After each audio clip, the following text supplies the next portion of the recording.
दोस्तों, हमारी जमीन पर बेशुमार ऐसे राज छुपे हुए हैं जिनके मतलब हम नहीं जानते। आज की वीडियो में हम आपको चंद ऐसे ही राजों के मतलब बताएंगे।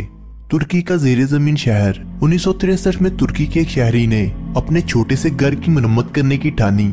इस मकसद के लिए इसने अपने घर की एक कमजोर पड़ती दीवार गिरा दी ताकि वहां पर दूसरी दीवार तमीर कर सके। इसकी हैरत की इंतहा न रही जब इसने दीवार की दूसरी जानिब एक गारनुमा कमरा बना देखा। इस शख्स ने खुदाई जारी रखने का फैसला किया और कुछ अर्सा लगातार खुदाई के बाद रफ्ता रफ्ता इसने अपने सामने सुरंगों का एक जाल सा बनता देखा जो 280 मीटर तक नीचे घूमकर किसी कदीम शहर की बाकियात से जा मिलता था। ये सूरत हाल देखकर इसने मकामी इंतजामिया को इसकी इत्तला कर दी, जिन्होंने आकर इस जगह को सील करके अपनी निगरानी में खुदाई शुरू करवाई। आखिरकार यहाँ से डरनिको नामी एक कदीम शहर बरामद हुआ जो 12 या 15 सदी ईस्वी में तमीर किया गया था।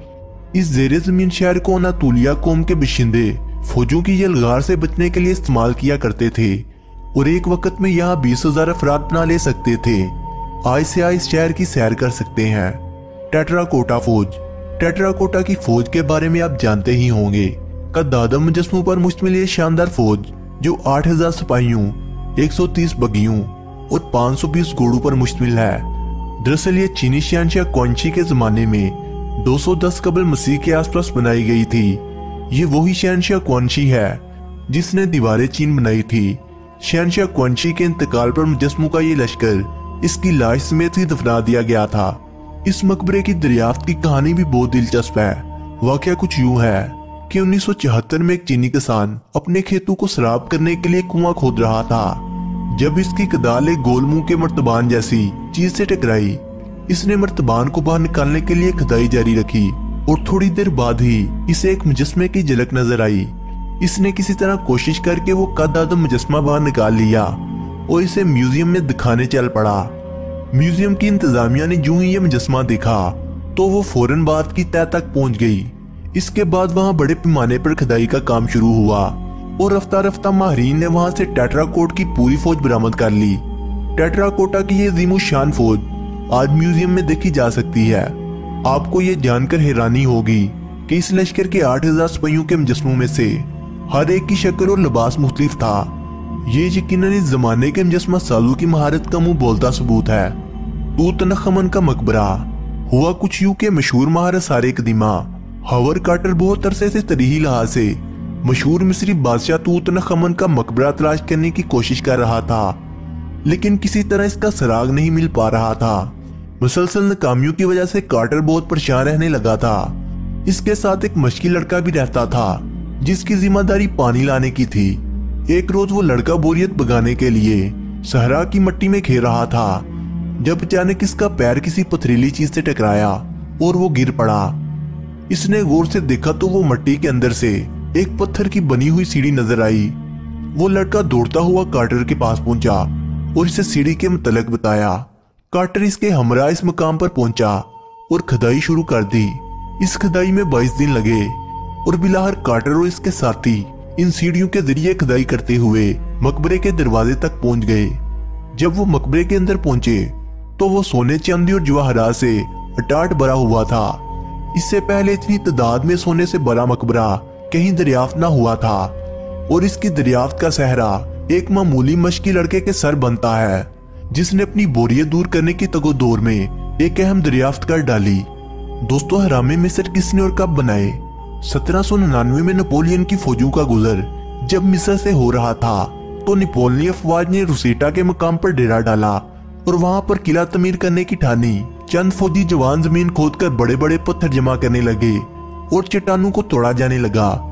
एक सिपाही ने जमीन खोदकर पत्थर की सिल हासिल की और इसे किले में लगाने के लिए आगे बढ़ रहा था कि कमांडर की नजर इस सिल पर पड़ गई जिस पर मुख्तलिफ अल्फाज कनंदा थे।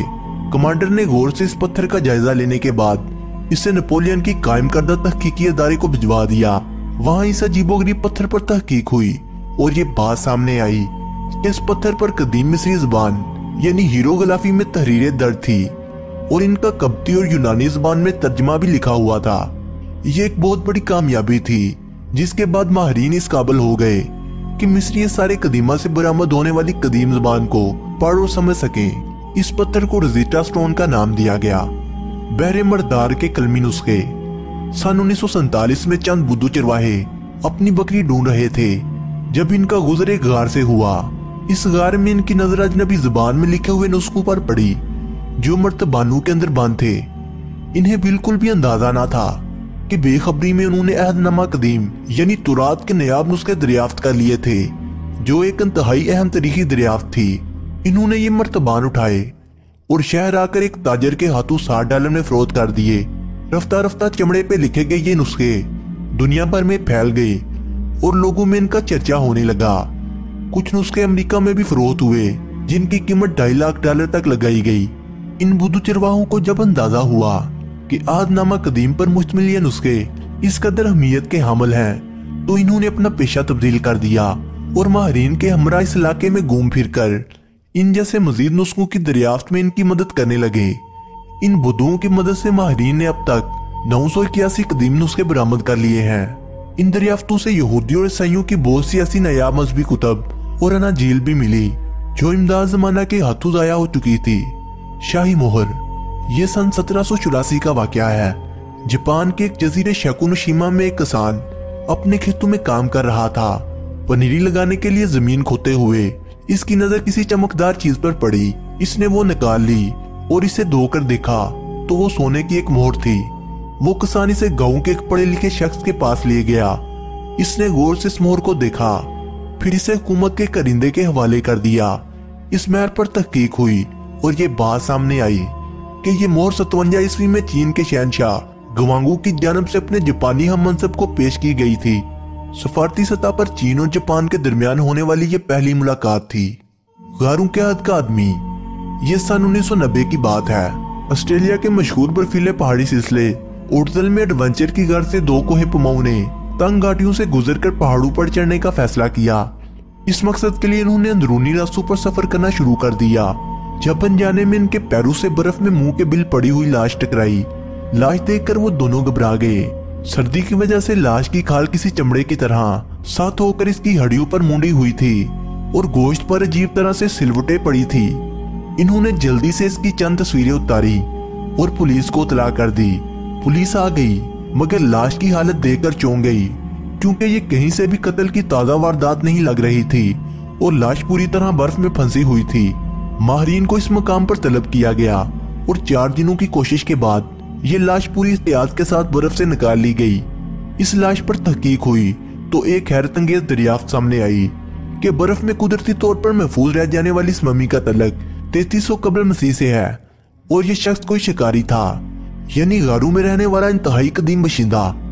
इसका शुमार कुदरती तौर पर महफूज रह जाने वाली दुनिया की कदीम तरीन मम्मियों में होता है और इसके जरिए माहिरीन को दौरे कदीम के इंसानों के रहन सहन और तर्ज माशरात के बारे में जानने में काफी मदद मिली। इटली का कदीम शहर। इंटरनेट इस्तेमाल करने वाले कारीन जानते होंगे कि गूगल अर्थ पर आप किसी तरह घर बैठे सैटेलाइट की मदद से दुनिया भर का जायजा ले सकते हैं। सितंबर 2005 के एक रोज इटली का बाशिंदा कंप्यूटर प्रोग्राम लुमा कोरी अपनी बोरियत दूर करने के लिए गूगल के नक्शों में अपने शहर के मैदानों को देख रहा था जब इसे एक मकाम पर बेजवी शक्ल का मैदान सा बना नजर आया जिसकी लंबाई 500 मीटर के करीब थी। इसके आसपास ही कुछ अजीब से साए भी नजर आ रहे थे। इसने गौर से इन सायों का जायजा लिया तो इसे यूं लगा जैसे ये जमीन में दंसी हुई इमारतों के साए हों। तजस्सुस के हाथों मजबूर होकर इसने माहिरीन सारे कदीमा को इस बारे में बताया। इसके बताए हुए नक्शे पर अमल करते हुए माहिरीन ने इस मकाम पर खुदाई शुरू कर दी और कुछ अर्सा बाद वहां से कदीम रोमन अहद की एक पुरशिकवा और तवीलो रीज हवेली के आसार बरामद हुए और रूमी तारीख का एक नया बाब खुल गया।